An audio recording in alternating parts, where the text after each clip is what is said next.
데살로니가 전서 5장 16절에서 18절의 말씀을 한 목소리로 읽도록 하겠습니다. 항상 기뻐하라. 쉬지 말고 기도하라. 범사에 감사하라. 이것이 그리스도 예수 안에서 너희를 향하신 하나님의 뜻이니라. 아멘. 우리는 하나님의 뜻 그러면은 되게 막연하게 느껴집니다. 마치 나는 여기 있는데 하나님은 높은 곳에서 당신의 이야기만 하시는 것 같기도 하고, 우리의 사정을 알기나 하시는지, 우리의 마음이 어떤지를 아시는지, 왜 자꾸 하나님은 마치 현실 속에서는 없을 것 같은 그런 것들을 우리 보고 하라고 하시는가, 이런 좀 막연함에 대해서 다시 또 생각하게 되고 고민하게 되고 하나님께 질문을 하기도 합니다. 그렇습니다. 하나님은 눈에 보이지 않으시기에 우리는 하나님을 믿는다는 믿음의 증거로서 말씀을 받았습니다. 믿음의 증거를 세우기 위해서 말씀을 받았고 그 말씀에 순종하려 합니다. 그러나 그 말씀이 우리의 삶에 직접적으로 와닿는 느낌이 들기까지는 수많은 연단과 또한 하나님에 대한 믿음의 고백, 우리의 삶의 경험들, 그리고 수많은 하나님의 아버지 되심에 대한 우리의 삶의 모습의 고백들이 너무나도 중요합니다. 어쩌면은 우리가 살아가고 있는 세상, 즉 내일을 알 수 없는 이 세상 가운데 우리가 하루하루를 살아가면서 하나님의 뜻을 2000년 전에 기록하고 더 이상 기록으로는 이어지지 않고 있는 이 성경의 말씀 속에서 하나님의 뜻을 발견하면서 살아간다는 것 결코 쉽지 않습니다. 그렇게 주님께서 보지 않고도 믿는 자들은 더욱더 복되도다 하신 그 말씀이 우리 삶 가운데 이루어지고 있는 여러분의 믿음이 더욱더 귀한 줄로 믿습니다. 여러분 간곡히 부탁드립니다. 일평생 믿음을 지키다가 그 믿음 안에서 하나님의 부르심을 받을 수 있는 축복이 함께하기를 소망합니다. 저는 지난 주간 어머니를 천국에 보내드렸습니다. 육신적으로 많이 슬프고 아프기도 합니다. 그렇지만 한 가지 분명한 것이 있습니다. 어머니는 그 순간 평생의 소원을 이루셨습니다. 하나님께로 가고 싶다. 하나님께로 가고 싶다. 저는 많은 분들이랑 이렇게 이제 위로하러 오셨을 때도 대화를 나누면서 그런 말씀을 드렸습니다. 어머니는 소원을 이루셨습니다. 아마 지금쯤 너무 기뻐하실 겁니다. 여러분, 믿음이 없으면은 참 슬픈 거예요. 다시 만날 기약이 없다면 이별은 너무 힘든 겁니다. 그러나 다시 만난다는 확신이 있으면 그것은 이별이 아니라 잠시 떨어져 있는 거죠. 좀 이따 만나? 우리가 인사를 할 때 그렇게 하잖아요. 우리 언제 보자? 다시 만나자? 이렇게 이야기할 때 그 시간이 정해지고 어느 때인지 어느 정도 알 수 있다면은 결코 그것은 막연한 기다림이나 어떤 상상 속의 기대가 아니라 곧 이루어질 현실입니다. 믿음은 바로 이런 것이죠. 곧 이루어질 현실을 오늘 내가 인정하는 것. 여러분들의 오늘의 믿음은 내일의 소망을 이루는 귀한 디딤돌이 될 줄로 믿습니다. 우리가 하나님의 뜻을 발견한다, 하나님의 뜻대로 살아가기를 원한다는 것은 때로는 막연한 두려움이 있기도 하고요. 부담감이 느껴집니다. 왜요? 이것을 도무지 내 힘으로, 나의 능력으로 감당할 만한 그런 하나님의 말씀이 아닌 것 같거든요. 또 한편으로는 부담스러워집니다. 왜? 그거 있죠. 어떤 분들은 목사님 전화 받으면 화들짝 놀란대요. 왜 그러냐 했더니 시킬까 봐. 꼭 이렇게 전화하면은 부탁하려고 전화하는 사람들 꼭 있잖아요. 주변에, 그죠? 그런 분들 전화 받을 때는 어때요? 딱 그분 이름이 떴어요. 그러면은 갈등하죠. 받아야 될까 말아야 될까. 이것을 어떻게 해야 되지 고민이 잠시 되기도 할 겁니다. 저는 그게 없을까요? 있죠. 누군가 전화를 했는데 부재중이 떴어요. 나중에 확인했더니 왜 했을까? 고민스럽게 하는 그런 분들이 가끔가다 주변에 있습니다. 어쩌면 우리가 하나님의 말씀을 들을 때 부담이 느껴지고 좀 힘들기도 하고, 때로는 하나님께서 오늘은 내게 어떤 위로를 주실까 하는 기대가 아니라 오늘은 하나님께서 내게 어떤 짐을 지어주시려고 또 이 시간 말씀을 목사님은 왜 또 이 말씀을 오늘 우리에게 펴시는가? 밥불싸? 뭐 이런 생각이 들 수도 있겠죠. 그렇지만 여러분, 하나님의 말씀의 방향성을 우리가 안다면 믿음은 언제나 행복인 줄로 믿습니다. 하나님은 언제나 우리를 위하여 일하십니다. 하나님의 자녀들의 그 기쁨을 위하여, 하나님은 그 자녀들의 기쁨을 당신의 기쁨으로 삼기를 원하시기에 하나님의 일하심은 자녀들을 위함, 즉 여러분들을 위함입니다. 하나님께서 여러분들에게 무언가를 요구하시는 것처럼 느껴진다면 그것은 더 큰 것을 준비해 두시고 그것을 주시려는 약간의 시간입니다. 우리의 마음을 보시려는, 우리의 생각을 보시고 성숙하면 성숙한 만큼을 더 주시려는 하나님의 뜻이 그 안에 담겨있는 줄로 믿습니다. 그러니까 지레짐작하지 마십시오. 하나님이 또 나를 또 내가 원하지 않는 길로 인도하시려고 일부러 또 이렇게 뜸을 들이시나, 이런 말씀을 주시려나? 여러분, 오늘의 말씀은 우리를 억압하는 굴레에 하나님의 뜻을 말씀하는 것이 아닙니다. 사랑하는 자녀들이 참된 평안, 진짜 평안, 샬롬을 누리게 하시려는 아버지의 사랑의 마음, 애틋한 마음인 줄로 믿습니다. 또한 성도로서 최선을 준비해야 하는, 우리의 삶을 위하여서 우리의 삶의 최선을 살아내게 하시려는 하나님의 귀한 뜻이, 하나님의 도우심이 그 가운데 있습니다. 그렇게 이 샬롬은 그냥 편안한 마음이 아니라 아무것도 모자라지 않고 더 넘치지 않아도 괜찮은, 오직 하나님 한 분만으로도 충분해 보이는 상태, 이것이 바로 우리에게 하나님께서 주시려는 평강의 실체입니다. 여러분, 그 평강을 누리시기 바랍니다.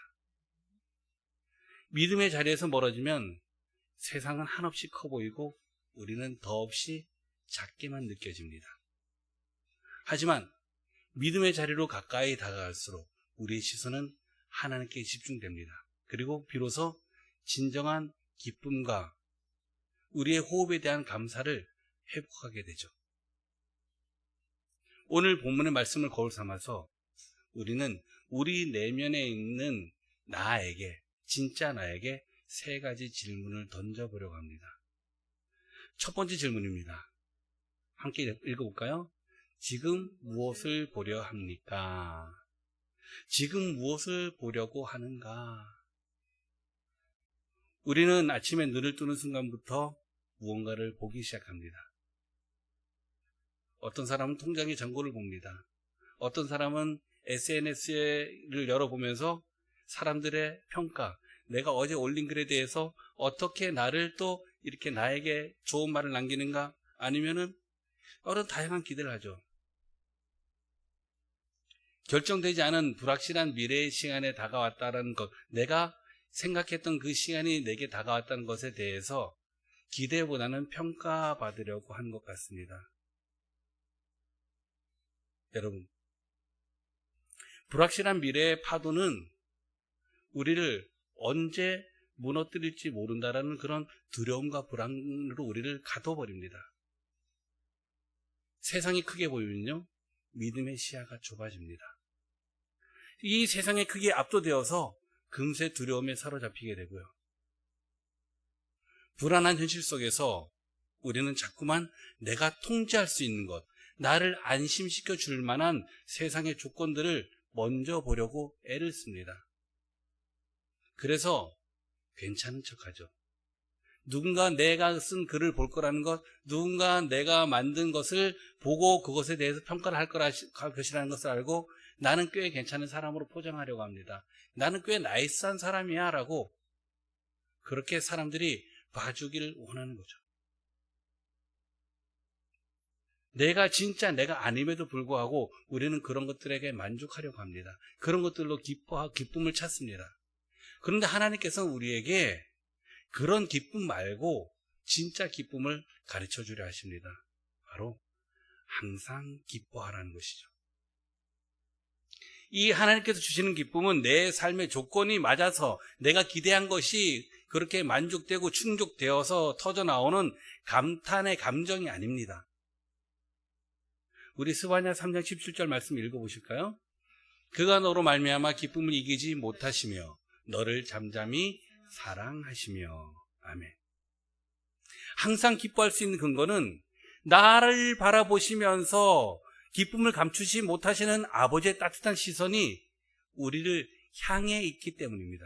즉 하나님의 시선이 나를 향해 있다면 나는 언제든지 어떤 상황에서든지 기뻐할 수 있을 만한 자격이 된다는 것을, 기뻐해도 괜찮다는 것을 하나님께서 우리에게 알려주시는 겁니다.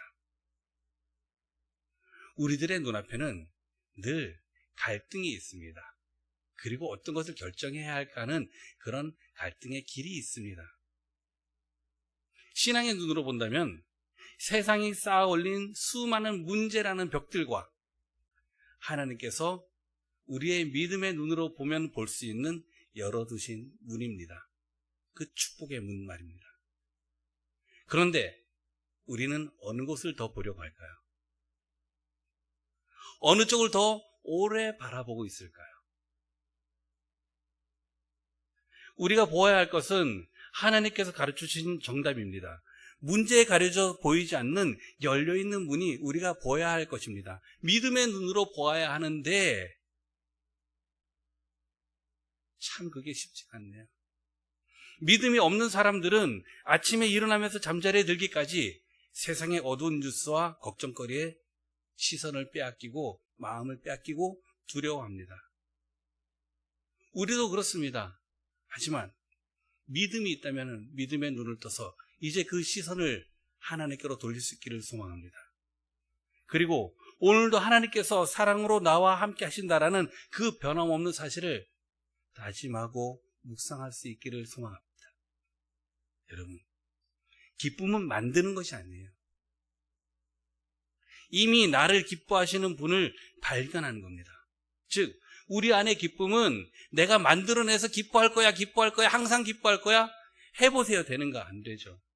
그러면요, 어떻게 해야지 항상 기뻐할 수 있는가? 내 안에 계시는 하나님을 발견할 때 기쁨이 될 줄로 믿습니다. 아픔 가운데, 고통 가운데, 슬픔 가운데, 연약한 가운데서도 내 안에 역사하시는 하나님을 믿는 믿음, 그 믿음이 발견될 때는 하나님 감사합니다, 하나님 참 기뻐요, 고백할 수가 있는 것입니다. 다시 말씀드려서 죄송합니다만 제가 이렇게 많은 분들이랑 대화를 나눌 때 저는 주로 다 이제 믿음의 가족들이, 아니면 목사님들이나 이런 분들이 오셨잖아요. 그렇게 오셨을 때 이런 말씀을 드려요. 어머니는 소원을 이루셨고 하나님은 뜻을 이루셨습니다. 참 기쁩니다. 여러분 축하해 주세요.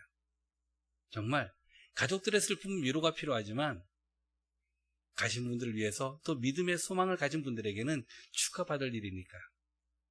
여러분 마음으로 축하해 주시기 바랍니다. 그리고 정말 기쁨으로, 감사함으로 우리에게 같은 소망을 품고 나아갈 수 있기를 같이 기도해 주시기 바랍니다. 그렇게 부탁하고 말씀드린 기억이 있습니다. 여러분, 세상이 나를 어떻게 평가하든지 십자가로 증명된 그 하나님의 사랑 안에서 우리는 언제나 기뻐할 수 있는 자격이 있는 사람들입니다. 그러니까 여러분들 믿음 안에서 언제든지 기뻐하시기 바랍니다. 무엇이 있다고요? 자격이 있다고요. 여러분은 자격이 있는 사람이에요. 세상에서는 조그마한 종이, 한 10cm 밖에 안 되는 이 종이에다가 우리의 자격을 전부 다 이야기하려고 하잖아요. 하지만 하나님께서는 우리의 마음에 기뻐할 수 있는 자격을 허락해 주셨습니다.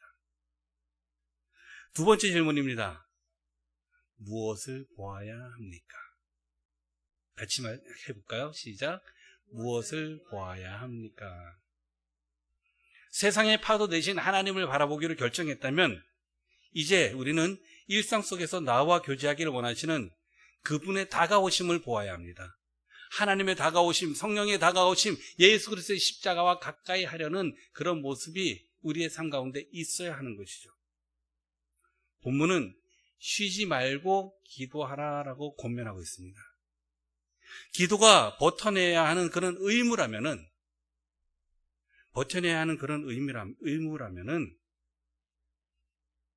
우리는 기도와 자주 멀어지는 그런 죄책감 속에서 살아야 할지도 모릅니다. 쉬지 말고 기도하라 했는데 잠시 딴 생각하면은 쉬었잖아요. 기도에서 멀어졌잖아요. 얼마나 죄책감 들겠습니까? 그러겠다고 했는데, 그러면은 쉬지 말고 기도해야 되는데, 그러면 항상 기뻐하는 건 어떻게 해야 됩니까? 아, 기도하면서 기뻐하면 되겠구나. 이건 좋아요. 해결됐습니다. 그렇지만 여러분, 기도를 의무로 하면 그게 기도일까요? 아니면은 의무를 행하기 때문에 억지로 하는 걸까요? 물론 쉬지 말고 기도하는 것이 정말 귀하고 아름답습니다. 그렇지만 이것을 의무로 맨날 그 기도의 자리로 나가야 된다는 의무감에 그 자리를 지키려고만 한다면 기도가 기도다울 수 있을까요? 무슨 기도를 하시겠습니까? 그렇게 항상. 이것은 의무가 아닙니다. 여러분, 우리가 숨을 참고 있을 때 한번 훅 내뱉으면 어때요? 그 기쁨이 있잖아요. 그죠? 막 수영을 합니다. 수영을 하는데 이렇게 물속에 꼴깍꼴깍 들어갔다가 숨 한번 푹 들이키면 어때요? 갑자기 세상이 죽을 것 같았는데 살 것 같은 생과 사의 그 기로가 그 물 속이냐 아니냐, 그 불과 몇 센치 안 되는 그 안에서 결정되기도 합니다. 기도를 쉬지 말라는 것은요, 우리가 기도를 쉬었을 때 막혀있는 영혼의 호흡이 기도를 통하여서 뚫리면서 그 내가 살아있음을, 내 영혼이 살아있음을, 내 영혼이 하나님 안에서 살게 되었음을 고백할 수 있는 영혼의 숨구멍입니다. 기도를 한다는 것은 내 영혼이 숨을 쉬게 하는 거예요. 아, 피곤하다. 오늘 좀 숨 좀 쉬지 말고 있어야 되겠다. 어떻게 됩니까? 말씀드리지 않겠습니다. 아, 힘들다. 조금 좀 숨 쉬는 것도 좀 쉬어보자. 영원히 쉴 수 있습니다.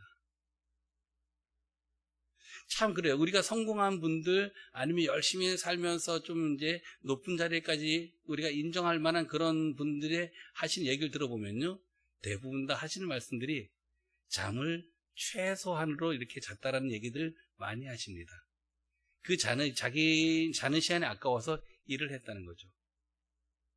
근데 우리는 더 대단한 사람들이에요. 자면서도 일을 할 수 있잖아요. 네. 쉬지 말고 기도하는 그런 모습.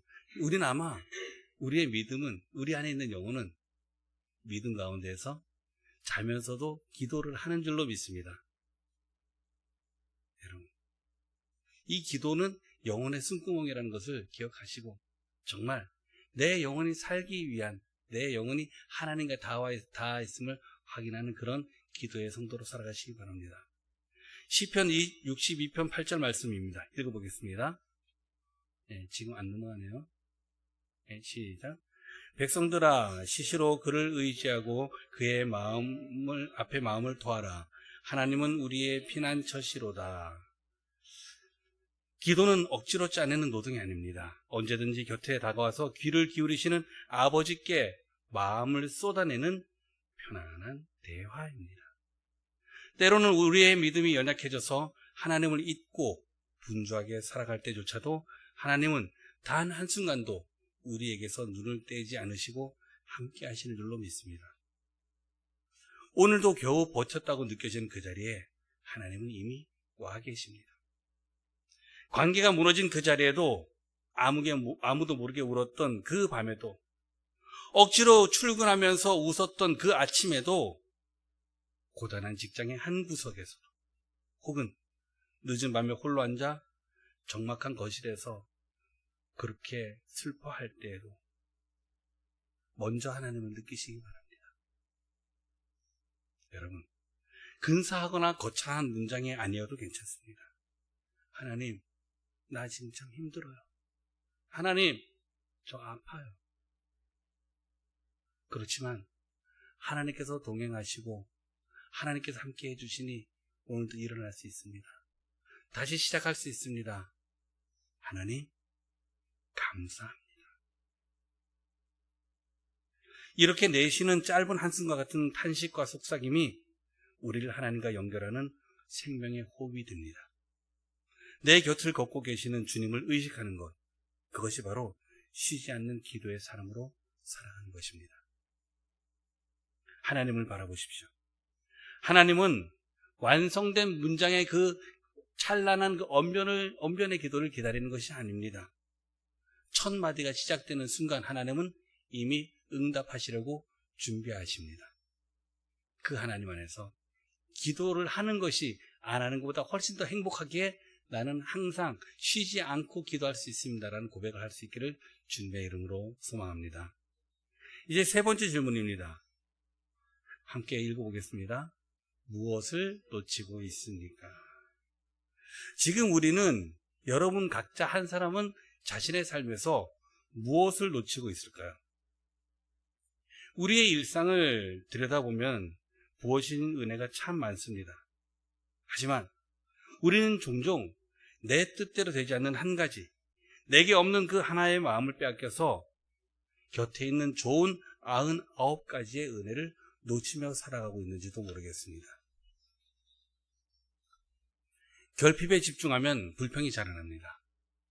하지만 이미 주신 것들을 헤아린다면 감사의 열매가 있습니다. 범사에 감사라는 이 말씀은 좋은 일, 좋은 날만의 감사가 아닙니다. 말하려다가, 기도하려다가 눈물이 먼저 나오는 그런 날이 있지 않습니까? 억울한 날도 있습니다. 설명이 도무지 안 되는, 이해가 안 되는 그런 날들이 있습니다. 너무나도 힘에 겨워서 지치는 그런 날들까지도 포함해서 감사하라고 말씀하십니다. 그래서 이 감사는 노력으로 나오는 감사가 아니라 믿음의 고백입니다. 이러한 상황에서 믿음의 고백을 한 하박국 선지자의 고백을 함께 우리가 보도록 하겠습니다.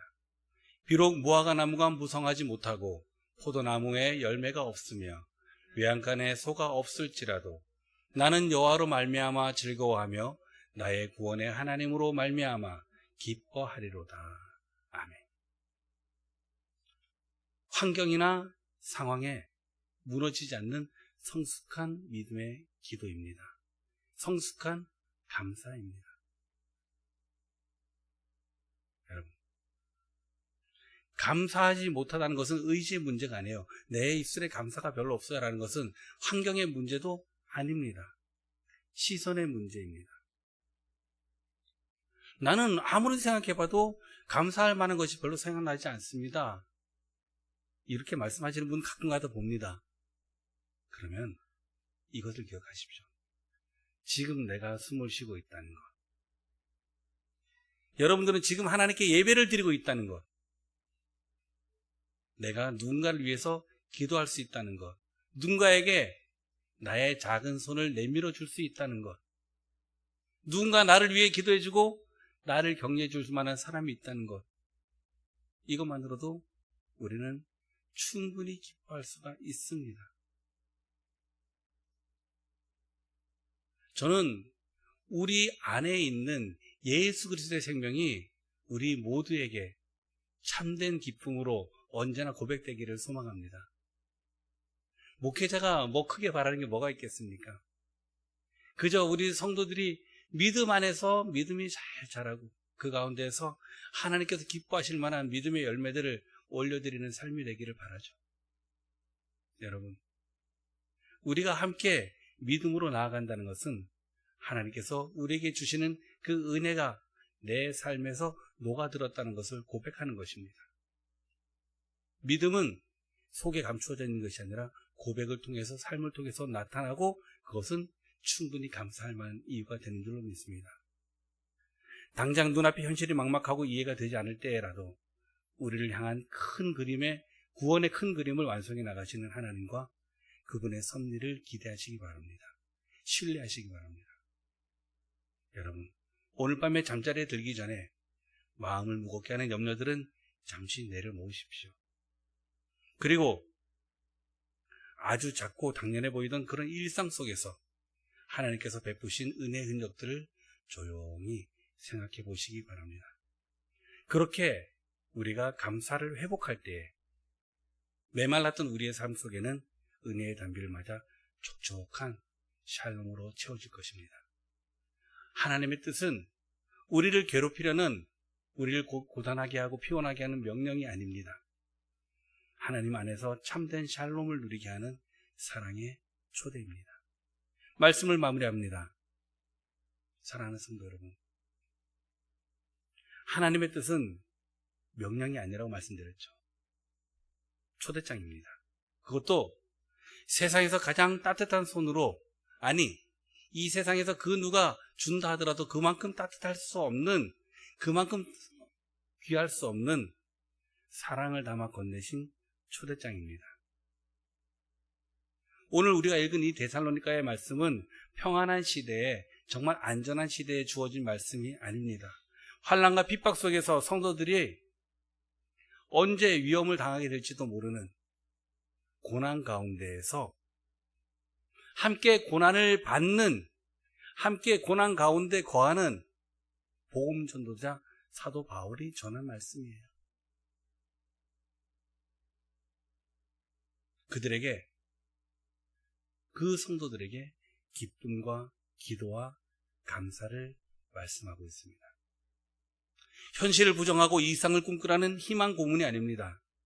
이것은 현실보다, 처한 환경보다 더 크신 하나님을 바라보라는 사랑의 초대입니다. 수많은 문제 앞에 선 성도들에게 문제가 아닌 하나님을 바라볼 수 있도록, 그래서 정답을 알 수 있도록 우리에게 말씀으로 가르쳐 주셨습니다. 말씀에는 우리의 인생에서 믿음을 가진 사람들이 어떻게 살아야 할 것인가에 대한 수많은 정답들이 적혀 있습니다. 찾으면은 당장 내가 무엇을 해야 될지 고민하고 있는 그 문제의 모든 답들이 말씀 안에 있는 줄로 믿습니다. 그렇다면 그 말씀 가운데에서 하나님의 뜻을 말씀하신 것은 우리에게 축복하시려는 하나님의 귀한 사랑이 있기 때문 아닐까요? 여러분, 하나님은 우리에게 문제를 가르쳐 주려고 말씀을 주시지 않으셨습니다. 정답을 가르쳐 주시려고 그 말씀을 주신 겁니다. 오늘의 말씀도 마찬가지입니다. 중요한 것은 그 하나님의 뜻, 하나님의 마음을 놓치지 않고 삶의 자리에 제대로 새겨 넣는 것이죠. 여러분, 답을 알아요. 그런데 마킹을 잘못했어요. 채점할 때 정답입니까? 오답입니까? 오답이에요. 나는 분명히 알고 있어요. 근데 제자리에 마킹하지 못했어요. 정말 알고 있는데 지나치고 그 문제와 문제 사이에 있어서 알지 못하고 넘어갔어요. 나 그거 답 알고 있다고 얘기하면은 그걸 답을 맞다고 해줍니까? 그렇지 않아요. 답을 제대로 적었는지, 제자리에 마킹은 잘 했는지 확인하며 살피는 것이 바로 하나님의 뜻을 행하는 축복의 삶입니다. 여러분은 정말 마킹이 잘 되는 좋은 펜을 가지고 또 내 삶에서 하나님께서 주신 그 수많은 문제의 그 답들을 잘 적어내고 계신가요? 우리가 예배를 드리는 것은 그 하나님의 뜻을 발견하는 것뿐만 아니라 지금 내가 마킹을 잘하고 있는가 검토하는 시간입니다. 내 펜은 잘 나오는가? 제가 가끔 이런 예를 드리잖아요. 우리가 볼펜을 예를 들 때 어디서 낯선 볼펜 하나 받으면 바로 거기다 글씨 쓰는 사람 많지 않아요. 어디 주변에 괜찮은 종이, 중요한 서류일수록 잘 나오나 한번 확인해 보고, 어떤 분들은 꼭 이런 분들이 계시더라고요. 그 다음에 쓰셔야 하지 않습니까? 중요한 것이기 때문에. 그렇습니다. 여러분들이 여러분의 삶 가운데서 하나님의 뜻을 행하는 참된 축복의 삶을 누릴 수 있게 되기를, 예배를 통하여 회복되고 기도를 통하여서 회복되고 일상생활을 통해서 회복되어지는 그 감사가 하나님의 영광이 될 수 있기를, 축복의 삶을 살기를 소망합니다. 여러분, 우리는 모두 누구나 말 못할 어려움과 힘겨움이라는 거센 물줄기를 거슬러 가면서 수고롭게 살고 있습니다. 이제 수고하고 무거운 짐진 자들아 다 내게로 오라 하신 그 초대 앞에 우리의 손을 내밀어야 할 시간입니다. 비록 세상의 잣대로 볼 때는 화려하지 않고 부족해 보인다 할지라도 하나님의 뜻을 우선하는 선택, 그것을 전부라고 고백하는 성도의 삶은 세상이 이해할 수 없어도 가장 안전한 길을 걷고 있는 사람입니다. 하나님의 뜻의 가장 깊은 자리에는 언제나 하나님이 먼저 가 계십니다. 하나님께서 먼저 가시고 뜻을 펼쳐신 것은 그곳에서 우리에게 편지를 보내신 거예요. 초대하신 거예요. 이리로 와라, 내가 있으니. 우리가 하나님을 찾기 전에 하나님이 먼저 우리의 문제 앞에 서 계셨습니다. 이미 우리에게 가장 필요한 자신을 내어주셨지 않습니까? 이제 우리는 더 이상 나만의 만족이 아닌 우리의 유익을 우선하시는 하나님과 동행을 선택할 수 있기를 바랍니다. 우리가 하나님께 시선을 고정하고 그분께 온전히 집중할 때에 우리는 세상이 줄 수 없는 기쁨을 누리고 매 순간 호흡하면서 어떤 상황 속에서도 깊은 감사의 고백을 할 수 있을 줄로 믿습니다. 이번 한 주간 나를 향한, 여러분들을 향한 하나님의 따뜻한 결정인 3가지. 항상 기뻐하고, 쉬지 말고 기도하고, 범사에 감사하라 하신 그 말씀이 한데 어우러져서 큰 강물을 이루고 여러분의 일상의 걸음걸음마다 하나님의 은혜로 짙게 물들어가는, 그래서 믿음과 축복과 감사의 삶이 동행할 수 있기를 주님의 이름으로 축원합니다. 주신 말씀 기억하면서 말씀 찬양으로 함께 은혜를 나누겠습니다.